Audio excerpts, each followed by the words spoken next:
अस्सलाम वालेकुम। अवां ॾिसी रहिया आहियो सिंधरी न्यूज़ जी ख़सूसी ट्रांसमिशन। आउं आहियां अवां जो पंहिंजो मेज़बान आसिम दायो। हिन वक़्तु कोरोना वायरस जे हवाले सां असां प्रोग्राम करे रहिया आहियूं, जंहिंमें अॼु जो असांजो महिमान town committee Khanapur ward number 4 जो काउंसलर ऐं MWM ज़िले जो सेक्रेटरी जनरल असगर अली सेठार साहब जन असां सां गॾु आहिनि। उन खां अलावा खानापुर जो सहाफ़ी सफ़ीउल्लाह सेठार जेके रिपोर्टिंग अख़बारनि में कंदा रहिया आहिनि कोरोना वायरस जे हवाले सां, इन्हनि सां ॻाल्हि ॿोल कंदासीं। अचो त पहिरियों MWM जे सेक्रेटरी जनरल ऐं काउंसलर खां पुछूं था त कोरोना वायरस जे हवाले सां जेको गवर्नमेंट तरफ़ां लॉकडाउन थियो या कोरोना वायरस जी वबा जेका पाकिस्तान में फैली आहे तेज़ी सां वधंदी रहे थी, उन जे बारे में कहिड़ो जेको आहे ख़्याल इज़हार करे थो या मुझे ॿुधाए थो पियो। जी सर। बिस्मिल्लाह रहमान रहीम। जीअं त असांजी सिंध गवर्नमेंट जेको तक़रीबन शुरूअ खां वठी एक्शन खयों हुयो त हीअ बीमारी कोरोना जेकी आहे ॾाढी ख़राबु आहे, ख़तरनाक आहे। उन ते तमामु हुन बहितरीनु क़दम खयों। शुरू खां वठी आवाम खे आगाही कंदी आई त हिन बीमारी को बचो ऐं पाण खे बि बचायो हुजे। मगर उन खां अलावा असांजी सूबाई पंहिंजी क़ौमी हुकूमत जेकी हुई असांजी इस्लामाबाद खां, उन्हनि हिननि शइ खे माना ॿुधी करे ॼण दिलि में कढी छॾियो हुयो। उन हूंदे एॾा केस ज़ाहिर थिया, हालांकि ताफ़्तान खां बि ज़ाहिरीन हुया। उन खां अलावा उहे त खणी उते उन्हनि बंदि कया। उन खां अलावा उन्हनि जेके ॿाहिरि मुल्कनि ॿियनि मुल्कनि खां हीअ बीमारी ॿुधी दुनिया सॼीअ में, जिन पंहिंजे पाकिस्तान तक़रीबन मुंहिंजे ख़्याल में 90 लख असांजा पाकिस्तानी दुनिया में रहनि था मुख़्तलिफ़ मुल्कनि में। उन्हनि ॿुधो हीअ बीमारी आहे, सुभाणे परी अलाए छा थींदो, हीअ ख़राबु बीमारी आहे। उन्हनि पंहिंजे घरनि ॾे वापसी कई। तक़रीबन ईअं सम्झो तक़रीबन 8-9 लख माण्हू इन हिकु हफ़्ते में अची चुका हुया असांजे पाकिस्तान में। उन में तव्हां ॾिठो मुख़्तलिफ़ केस ज़ाहिर थिया हुया, के सऊदीअ खां आया, के दुबई को आया, के UK को आया, के अमरीका, माना मुख़्तलिफ़ ज़ाहिर थिया हुया जंहिंसां। पर इहा आई सूबाई गवर्नमेंट जी ज़िम्मेवारी न हुई, इहा हुई वफ़ाक़ी गवर्नमेंट जी ज़िम्मेवारी हुई त उन्हनि खे एयरपोर्ट ते विहारे उन्हनि खे टेस्ट कई वञे हा, हिन बीमारी मालूमात ॾिनी वञे हा। शायदि अॼु इहे एतिरा क़िस बि हिते न हुजनि असांजे सिंध में। शाहबाज़ आहे वज़ीर आला खे, सैयद मुराद अली शाह खे, त हिन पंहिंजो तमामु सुठा अपा वरिता। जेके नंढे ॻोठ खां वठी न वॾे शहर ते लॉकडाउन थियो। लॉकडाउन हूंदे पंहिंजी सुठी महिनत कई वई। हर आगाही ॾियनि पिया, हर हिकु मिंट हिकु ॾींहं जी मुख़्तलिफ़ आगाही ॾींदा, ऐं अॼु ॾींहं ते इहा आगाही ॾींदा अचनि था। हू चवनि था त इहा बीमारी बाबा हिकु दफ़ो पखिड़िजी वई त असांजे मुल्क में एतिरी सपोर्ट न आहे असां जेके हिन खे कवर करे सघूं। मसइलनि तव्हां ॾिसो, कल्ह चाइना जो माना जेको शहरु हुयो उहो कल्ह खोलियो, एॾा ख़ुशि आहे। उहे 76 ॾींहं पंहिंजे घरनि में बंदि वेठा हुया। 76 ॾींहंनि में कल्ह जो उन्हनि लाइ ॼण कलो को ॾींहुं हो ईद हुई, जेके ॿाहिरि निकिता पंहिंजी ख़ुशी मल्हायो। ऐं ख़ूबसूरत शहर हो, ॾेखारनि पिया टेलीविज़न ते त हिकु बहितरीनु शहर हो, हुन एॾी ख़ुशी कई। पर इहा आहे क़ौम, हुननि वटि वसाइल बि हुया, सभु कुझु हुयो, पर असांजी गवर्नमेंट वटि एॾा वसाइल न आहिनि जेके हुनखे कवर करे सघनि। पोइ बि पंहिंजे वसाइदार जेको कुझु बि करे सघनि था हू पंहिंजो करनि था। मां हाणे बि ईअं चवंदुमि त हीअ बीमारी असां वई न आहे, माण्हू था सम्झनि त कुझु बि न आहे, छा आहे, काई ॻाल्हि न आहे। हीअ असां वटि टेस्ट करण जो मयार ई कोन्हे। हिन वक़्त ताईं असांजे सूबे में सॼे में कुल 600 खां 650 ॾींहं माण्हू टेस्ट कराइनि थिए थी। 4.5 पोइ बि 100-150 उन में पॉज़िटिव केस अचनि था। त बि असांजा माण्हू सम्झनि नथा हीअ बीमारी जंहिं महिल फैली तमामु ख़राबु नुक़सानु थींदो। ऐं एतिरो थींदो त असां हिक ॿिए खां माना ईअं सम्झो हर घर में जंहिं महिल हिकिड़ो माण्हू हूंदो पूरे शहर खे माना ॿोड़े छॾियो। ईअं सम्झो जीअं असांजो हिकु शहरु आहे, हिते माण्हू मिलनि था, झिलनि था। पाण खे हिकिड़ो बचाइण जो तरीक़ो इहो ई आहे त घरनि में महदूद हुजनि, घरनि में पंहिंजी जाइ ते हुजनि। ऐं मां ईअं ई चवंदुमि त पंहिंजे घर खे हिकिड़ो लॉकडाउन जे हुन में रखी करे माण्हू पाण खे बचाइनि ऐं ॿियनि जी हिफ़ाज़त। हीअ तव्हांखे ख़बर हूंदी त हे ईअं ई आहे। असांजा उलमा चवंदा त तव्हांखे ख़बर आहे त हीअ बीमारी हिकिड़े ॼणे थींदी, तव्हां ॿिए खे ॾींदो, ईअं क़तल जे मिसाल आहे। मां ईअं ई चवंदुमि त बचायो, पाण खे बि बचायो, पंहिंजी औलाद खे बि बचायो ऐं पंहिंजे मिट अज़ीज़नि पंहिंजे दोस्तनि खे बि बचायो। लॉकडाउन साईं जेको गवर्नमेंट तरफ़ां लॉकडाउन जो ऐलान कयो आहे 17 ॾींहं अॼु शहर बंदि आहिनि, माण्हू बेरोज़गार थी विया आहिनि, औरत मज़दूर, उन्हनि लाइ गवर्नमेंट तरफ़ां मुख़्तलिफ़ ऐलान कया विया, उहो बि हिन महिल ताईं ॾिसूं था त कुझु बि कोन थियो आहे। पर लॉकडाउन जेको गवर्नमेंट तरफ़ां ऐलान थियो उहो हिकिड़ो मुस्बत ऐलान थियो या जज़बी लॉकडाउन थियो आहे, उन जे बारे में तव्हां छा था चओ? न, लॉकडाउन थियो आहे, तक़रीबन गवर्नमेंट सुठे नमूने क़दम खयां आहिनि। हिन वक़्तु असांजे शहर में ऐं 12 ॾींहं तक़रीबन मां राशन बि ॾिनो अथऊं, पर हिकिड़ो राशन जा हिकिड़ो पीरियड रखियो अथऊं, छो जो राशन ॾियण वक़्तु तव्हांखे ख़बर आहे जंहिंमहिल भत चढ़ंदो आहे त सभु माण्हू मथां किरंदा न थी, इन जे करे गवर्नमेंट हलाए थी राशन किस्तुनि वार हलाए थी। हाणे गवर्नमेंट चवे थी त असां हर हफ़्ते खां पोइ हर शहर में राशन ॾींदासीं, हिकु किस्त न ॾिनी आहे, वरी हफ़्ते खां पोइ हे ॿीहर माना राशन ॾींदा, जेको असांखे हिकु लिस्ट ॾिनी अथऊं, हिकु लिस्ट हाणे ॿीहर चई थो तव्हां ठाहे ॾियो असांखे, असां तव्हांखे ॿीहर बि ॾींदासीं जेको तव्हां ग़रीबनि राशन पहुचायो। गवर्नमेंट सुठे नमूने क़दम खणे, पर हीअ आहे त गॾु बि पाण में असांखे वेहणो न आहे, असांखे तकलीफ़ पाण वेठा आहियूं 4 फुट खां 5 फुटनि ते असांखे पाण में वेहणो आहे। इन करे गवर्नमेंट जेको पंहिंजे हिसाब सां चवे थी त सुठी आगाही ॾिए थी, सुठी मुहिम हलाई थो, इनशा अलाह जे हुकूमत सां, अलाह जे हबीब जे सदके असांजे मथां इहा मुसीबत आहे, इहा टरी वेंदी ख़ुदा जे हुकूमत सां, अलाह ई असांजी मदद करे सघे थो। असां वटि एतिरा वसाइल न आहिनि गवर्नमेंट वटि, असां बि सम्झूं था, आवाम बि सम्झे थो, ॿियो बि हर माण्हू सम्झे थो, असांजी गवर्नमेंट एतिरा वसाइल न आहिनि जेको हर घर वेठे माण्हू खे मानी पहुचाए। इहा चाइना हुई, जंहिं वटि वसाइल हुया त उनखे 6 करोड़नि खे घर वेठे मानी पुॼाए वञे पई। इहो साईं असगर अली सेठा जंहिंजा अवां जेको आहे सो ॻाल्हि ॿोल कई, उन सां उनजा ख़्यालात जा ॿुधा अवां बि। हाणे चऊं था सीनियर सहाफ़ी असां सां गॾु मौजूदु आहे सफ़ीउल्लाह सेठा, जेको कोरोना वायरस जे हवाले सां रोज़ बेरोज़ अख़बार में रिपोर्टिंग कंदो रहे थो, सॼी मजमूई सूरत हाल जे बारे में मालूमात बि आहे उनखां पुछूं त जेको आहे सो हू छा थो चए पियो। वॾी महिरबानी सिंधड़ी न्यूज़ टीम जी, असां सां पंहिंजो टाइम ॾिनो। सभ खां पहिरियों मां तव्हांखे ॿुधाईंदो हलां त MW में ॻोहण असांजो ज़िले जो सेक्रेटरी जनरल असगर सेठा तमामु बहितरीनु जेको आहे सो हालातनि ते ॻाल्हायो, जेको हिन वक़्त जी सूरत हाल आहे जेके आहे उहो तव्हांजे अॻु पेश कयो। हाणे सभ खां पहिरियों मां तव्हांखे हिन वक़्त ताईं जेको आहे सो करोना में जेके मुतासिर थिया आहिनि पूरी दुनिया में, अॼु ताईं जी रिपोर्ट मां तव्हांखे ॿुधाईंदो हलां। अॼु ताईं जेका रिपोर्ट आई आहे त 15,35,871 मुतासिर थिया आहिनि, उन में 99,873 जेके आहे फ़ौतगी थी आहे करोना जे हवाले सां, पूरी दुनिया जी रिपोर्ट थो ॿुधायां मां तव्हांखे। ऐं वायरस तेज़ीअ सां जेको आहे सो दुनिया में फैलिजे थो। उन खां पोइ मां तव्हांखे ॿुधाईंदो हलां असांजी पंहिंजे पाकिस्तान जी जेका अॼु ताईं जी करोना जी हालत आहे। कोरोना जे हवाले सां टोटल जेको आहे पाकिस्तान में मुतासिर थिया आहिनि 4,437 टोटल जेके हिन वक़्त ताईं पाकिस्तान में मुतासिर थिया आहिनि। उन मां सिंध में 1128, पंजाब 2188, पंजाब जेको आहे सो सभ खां वधीक बीठो आहे, KPK 560, बलोचिस्तान 213, गिलगित बल्तिस्तान 213, इस्लामाबाद 102, आज़ाद कश्मीर 33।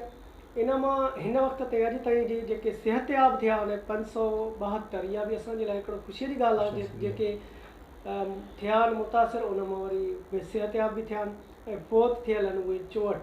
जेके कोरोना आहे छा, उन खां पहिरियों उनखे आगाह कंदा हलूं।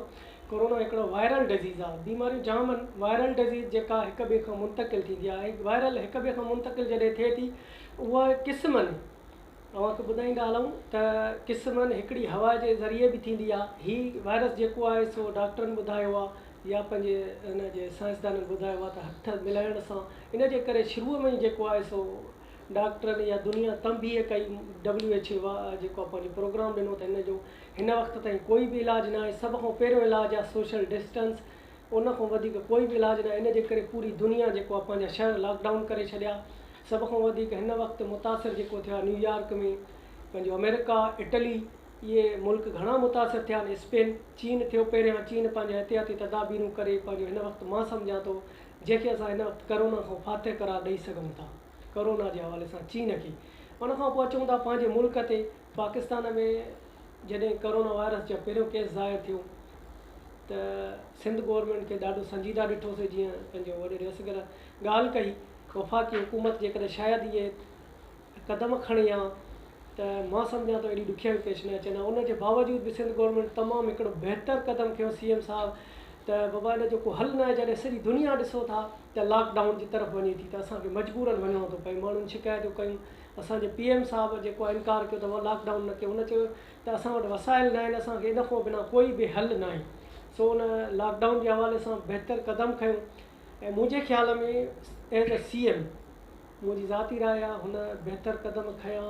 ऐं राशन जेको अवाम खे तकलीफ़ ज़ाहिरी ॻाल्हि अचणी हुई, रोज़गार मुतासिर थियो, मज़दूर तबिको आहे असां वटि, उन कोशिशि कई आहे पंहिंजे हिसाब सां त उहो पहुचाए सघूं। इहा अलॻि ॻाल्हि आहे मक़ामी सतह ते केतिरी सचाईअ सां पहुचे थो हेठि तबिके ताईं, उहो बि check and balance Sindh government खे रखणु घुरिजे त बहितर आहे त ख़बर पवे त केतिरे तरीक़े सां ग़रीब ताईं केतिरो राशन पहुचे थो जीअं अवाम उन मां फ़ाइदो वठी सघे। बाक़ी सिंध गवर्नमेंट जे हवाले सां कुझु शिकायतूं असांखे थोरियूं घणियूं आहिनि उहे आहिनि त असांजे हॉस्पिटलिटी निज़ाम जेको आहे सो उहो हिन वक़्त ताईं बिगड़ियल नज़र अचे थो। बिगड़ियल जो मक़सदु इहो आहे, असां सलाम कयूं था वरी पैरामेडिकल स्टाफ डॉक्टरनि खे, उन्हनि जो को ॾोह न आहे। उहे वेठा आहिनि इन हालातनि में बि हॉस्पिटल में वेठा आहिनि, ख़बर न आहे त कहिड़ो कोरोना जो मरीज़ उन्हनि वटि अची वञे। उन्हनि वटि कोई बि किट्स वग़ैरह न आहे। मां सम्झां थो असांजी शिकारपुर ताईं, डिस्ट्रिक्ट शिकारपुर आहे, खानपुर त तालको थी वियो, हेठि सतह ते बि नथा वञूं। डिस्ट्रिक्ट शिकारपुर में बि डॉक्टरनि खे अमले खे काई बि बचाव जे लाइ किट्स न आहिनि।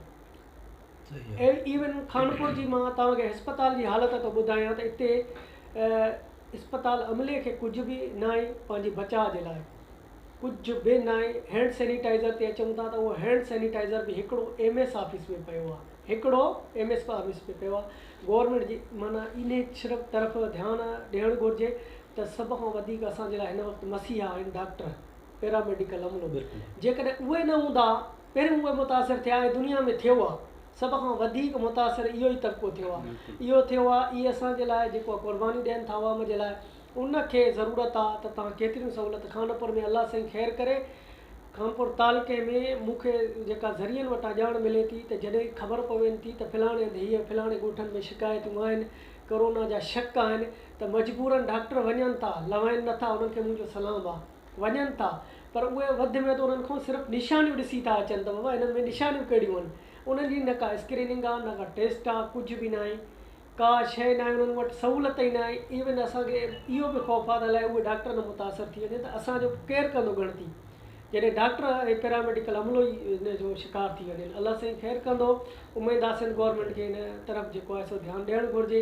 बाक़ी जेको आहे राशन जे हवाले सां सिंध गवर्नमेंट जा कुझु क़दम बहितर आहिनि। ऐं समाजी तंज़ीम, पंहिंजे खानपुर ते वरी थोरो ॻाल्हायां त समाजी तंज़ीमियूं असां जेको आहे सो उहो किरदारु अदा न करे सघियूं आहिनि जेको करणु घुरिजे आहे। छो त हीअ हुकूमत जे वस जी ॻाल्हि न आहे त हिकिड़ी हुकूमत मख़सूस जेको आहे पंहिंजे आधार ते ॾे थी। ठीकु आहे, समाजी माण्हू असांजी सरहदीअ वारा, खानपुर जी त ॻाल्हि कयां मां, ओवरऑल ॿिए हंधि नथो कयां। खानपुर जी हालत ॾिसूं था त कोई बि हिन वक़्त ताईं न निकितो आहे जेको पंहिंजे मक़ामी माण्हुनि जी ॿाहिरनि जी संभाल लाइ हिन वक़्तु मुतासिर थियो आहे। मज़दूर तबिको, दुकानदार तबिको, अहिड़ो बि मुतासिर थिया आहिनि। दुकानदार तबिको मां खोलियो चवां थो त माण्हू ईअं न सम्झे त हिन वक़्तु को ग़रीब मुतासिर थो थिए त ग़रीब हुनजो हक़ु आहे। राशन यार ग़रीब जो हक़ु आहे। मां इअं चवंदुमि ॿाहिरनि खे जेके बि आहिनि, अॻिते अलाह ख़ैरु करे जेकॾहिं इहो लॉकडाउन जी सूरत हाल वधी थी वञे न त उन दौरान जेको असांजा मां वाज़े तौरु ॿुधायां थो त लखापति जेके दुकानदार आहिनि न, लखनि जा कारोबार, उन्हनि खे बि जॾहिं कारोबार ई न हूंदो त उहे लखापति न रहंदा, उहे कखपति बणिजी वेंदा, कारोबार बंदि हूंदा। उहे बि मां सम्झां थो इन मुस्तहिकनि में हली अची वेंदा त बाबा हथु जलंदा त असांखे बि ॾियो खाइण जे लाइ यार। तो बहरहाल जेको बि थी सघे मां वरी इहो चवंदुमि, कोरोना वायरस सिर्फ़ु एहतियात इलाज आहे, सोशल डिस्टेंस असांजे जेको आहे सो पुलिस खे, इंतिज़ामिया खे जेको आहे किरदारु अदा करणु घुरिजे। माण्हुनि खे सख़्तीअ सां न पर नरमीअ सां सम्झाए, समाजी माण्हुनि खे बि असांजे खानपुर वासियुनि खे किरदारु अदा करणु घुरिजे त आगाही ॾियनि कोरोना वायरस जे हवाले सां। कोरोना हिकु ख़तरनाक बीमारी आहे जंहिंमें शऊर ॾेई असांखे सभिनी खे किरदारु अदा करणो पवंदो त कोरोना खां बचिणो आहे ऐं पंहिंजे माण्हुनि खे, पंहिंजे घर खे, पंहिंजे बच्चनि खे बचाइणो आहे। वॾी महिरबानी। इहो असां दोस्त सफ़ीउल्लाह सेठ आहे जंहिं सहाफ़ती रोज़ बेरोज़ जेके ख़बरूं अख़बार में शाया थियनि थियूं रिपोर्टिंग कंदो रहे थो उन हवाले सां साईं तमामु सुठो तफ़सीली ॻाल्हायो। हिकु दफ़ो आउं वरी ॿीहर वॾे असगर सेठ ॾींदुसि त साईं शहर वासियुनि जे लाइ कोरोना जे बारे में को पैगाम तव्हांजो। मां पैगाम इहो ई ॾींदुमि जेकी असांजो सफ़ीला भाउ जीअं चयो त शहर जूं तंज़ीमां शहर जा जेके मालदार ऐं तबिके वारा माण्हू मां इहो चवंदुमि हीउ वक़्तु आहे असांजे मथां इन मालदारनि जे मथां तव्हां ग़रीब जी मदद कंदो हीअ आहे सम्झ इंसानी ज़ात जी ख़िदमत करण जी वसाइल आहे। निमाज़ बि तव्हां हूंदो निमाज़ बि तव्हांजे कमु ईंदी क़ुर शरीफ़ बि तव्हांजे कमु ईंदो हयाती न हूंदी त तव्हांजे कहिड़े पैसो कहिड़े कम जो हूंदो। मां ईअं ई चवंदुमि त समाजी हुजे मालदार हुजे केरु बि हुजे मज़दूर तबिको जंहिंजी हालात ज़िंदगी ॾाढी ख़राबु आहे तव्हां उनजी सपोर्ट कयो ऐं उनजी वञी घरनि जे में ॾिसो राशन आहे त उनखे राशन वठी ॾियो को बीमार आहे त उनजो इलाजु करायो। मां इहो ई सभिनी खे खानपुर वासी पर ज़िले वासियुनि खे सभिनी खे मां अर्ज़ी इहो ई कंदुमि सॼे ज़िले में असांजे त असांजे मथां फ़र्ज़ु आहे इहो राशन ॾियो उन मज़दूर तबिको जेको डेली गॾह गा ॾियारो आहे चुंची वारो आहे होटल जो बेरो आहे पोइ ॿियो मज़दूर करे थो उहो डेली पोइ मज़दूर मां ईअं चवंदो आहे गैरतमंद हूंदो आहे जेको मज़दूरी करे खाईंदो आहे छो जो उहो कंहिंजे अॻियां हथु न घुरंदो झलंदो त मूंखे तव्हां ॾियो त असांजे मथां फ़र्ज़ु आहे इहो त असां उन्हनि वटि वञी पंहिंजो पाण पुॼायूं। असांखे ख़बर हूंदे हिकु भाउ बुख ते वेठो आहे ऐं असां कंध खे हेॾे करे छॾियूं न तव्हां वटि जेको आहे जेको वसायल आहे ईंदो जा मां त वाचका भरे ॾेजो जेको तव्हां वटि ताक़त आहे त उनजे घर हिकु ॾींहुं ॾियो ॿ ॾींहं जो ॾियो 8 ॾींहं जो जेकी ताक़त आहे तव्हां उनजे वटि दरनि ते वञो ॾियो ग़रीब जी अॼोके हिन दौर में तव्हां मदद कंदो ख़ुदा तव्हांखे अॻिले चाण में अजर ॾींदो। साईं असगर सेठ जंहिं शहर वासियुनि खे पंहिंजो पैगाम ॾिनो ऐं तव्हांखे ॿुधाईंदो हलां त कोरोना वायरस हिकु तमामु वबा जी सूरत अख़्तियार करे चुको आहे पाकिस्तान में ॾींहों ॾींहुं वधीक फैलिजंदो रहे थो। उन जे हवाले सां असांजे महिमाननि जूं ॻाल्हियूं अवां पाण ॿुधियूं त कोरोना वायरस जे बचाव तहत माण्हू पाण खे लॉकडाउन करे आइसोलेशन में हलियो वञे पंहिंजे घरनि ताईं महदूद थी वञे जेसि ताईं इहा बीमारी वबा ख़तमु नथी थी वञे पई। गवर्नमेंट तरफ़ां जेको लॉकडाउन थियो आहे उन में असांखे एहतियात करणु खपे पंहिंजे घरनि ताईं महदूद थियणु घुरिजे पंहिंजे कमकार जे हवाले सां को सौदो वठिणो आहे सामान वठिणो आहे घर जे लाइ त माण्हू वञे वठी अची वरी पंहिंजे घर में हलियो वञे लॉकडाउन थी वञे उन खां वधीक काई बि बचाव जी काई बि सूरत अख़्तियार नथी थी सघे पई। सिर्फ़ु एहतियात कजे पंहिंजो कंहिंसां हथु न मिलाइजे कंहिंखे छुइजे न। अॼु ताईं असांजो प्रोग्राम टाइम जी पाबंदी जे हिसाब सां पूरो थिए थो पियो। आईंदा नए महिमाननि सां नए इशूअ ते अव्हां जे साम्हूं ईंदासीं अव्हां पंहिंजे मेज़बान आसिम दायो खे इजाज़त ॾींदा। सिंध सलामत साथ सलामत अस्सलाम वालेकुम।